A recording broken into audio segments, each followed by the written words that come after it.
এই পাতুরি বানালে আর কিছুই রান্না করি না, কারণ রান্না করলেও খাওয়া হবে না।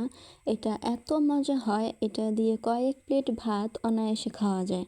পাতুরির পাতাটা খোলার সাথে সাথে এত সুন্দর একটা ঘ্রাণ বের হয়, ইলিশের একদম অথেন্টিক যে ঘ্রাণটা, সেই ঘ্রাণটা মাছের মধ্যে রয়ে যায়।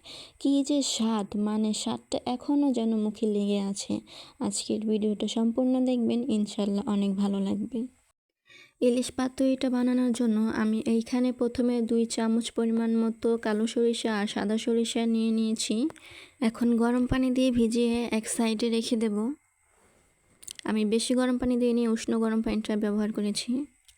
মাছে আমি হলুদ আর নুন দিয়ে ভালো মতো মেখে এক পাশে রেখে দিলাম।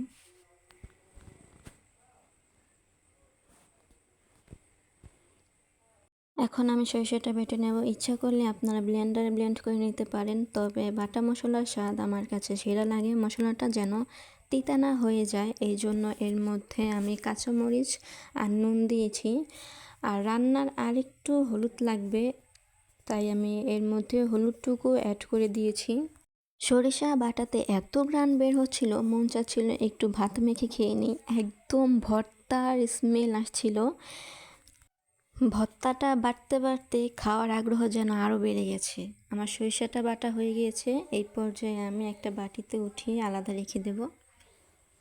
আমি এখানে একটা পাতা নিয়ে নিয়েছি। আপনারা চাইলে লাউ পাতা, জালি কুমড়ো পাতা, চাল কুমড়ো পাতা, যে কোনো পাতাই নিতে পারেন। আমার হাতের কাছে কোনো পাতাই ছিল না, তাই আমি এখানে কচু পাতাটা নিয়েছি। কিন্তু কচু পাতাটা যেন শুকনো জায়গা থেকে আনা হয়, সেই দিকে খেয়াল রাখতে হবে, তা না হলে কিন্তু গলা ধরতে পারে।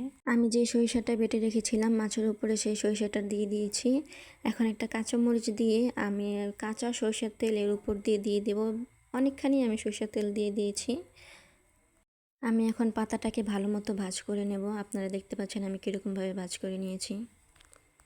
এই সময় অনেকে মাছটাকে সুতো দিয়ে বেঁধে নেয় যেন খুলে না যায়, কিন্তু আমি কোনো সুতো ব্যবহার করব না। আমি এভাবেই পেঁচিয়ে ভেজে নেব, কিন্তু আমার মাছটা ঠিক এরকমভাবেই থাকবে, খুলবে না। আমি সবগুলো মাছকে পেঁচিয়ে নিয়েছি। এখন আমি ভাজতে চলে যাব।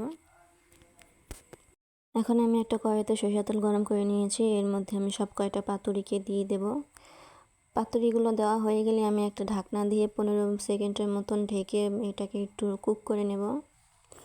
এই পর্যায়ে আমার ওই পিঠটা হয়ে গিয়েছে। এখন আমি আরেকবার ওই পিঠটাকে উল্টিয়ে ভেজে নেব ভালো মতো তেলের সাথে। আমি আবারও ঢাকনা দিয়ে ঢেকে ওই পিঠটাকে ভালো মতো হয়ে নেব। আমার এই পর্যায়ে পাতুরিগুলো হয়ে গিয়েছে, এখন আমি নামিয়ে নেব।